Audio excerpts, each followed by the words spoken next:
Rais wa Marekani Donald Trump atoa kauli nzito kuhusu mradi wa ujenzi ndani ya ikulu ya White House.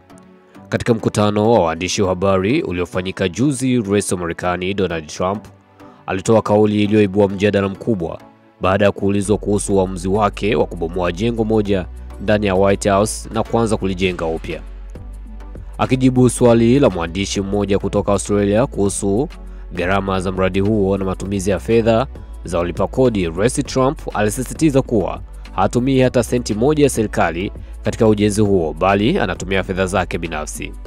Namnukuu, "Mimi ni mfanyabiashara kabla ya kuwa rais wa Marekani, na sasa kutokana na ratiba zangu za urais, basi wanangu wanaendesha biashara zangu. Hata hivyo, ofisi niliyobomoa hapa ikulu nataka iwe ofisi bora zaidi duniani, na situmii hata pesa serikali wala gharama mlipa kodi, bali naijenga hiyo ofisi kwa pesa zangu binafsi, zaidi ya dola milioni 250, alisema Trump kwa msisitizo. Kauli hii imechochea maoni tofauti kutoka kwa raia wa Marekani na watazamaji wa kimataifa. Wapo wanaoona hatua hiyo kama ishara ya wajibikaji binafsi, huku wengine wakihisi kwamba mradi huo unaangazia zaidi utajiri wa Trump kuliko vipaumbele vya kitaifa. Kwa mjibu wa wachambuzi wa masuala ya siasa, huu ni mwendelezo wa mtindo wa Trump wa kuonesha tofauti yake na marais waliotangulia kwa kusisitiza uwezo wake wa kifedha na kujiamini kama mfanyabiashara anayejitegemea.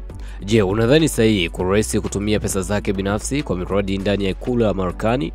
Ndosha hapo chini, sema comment muhimu sana. Mimi ni Mr. Baro, the king of all black men _ the world world, that's my name. Na hii hapa ni Varda Online TV. See you another time.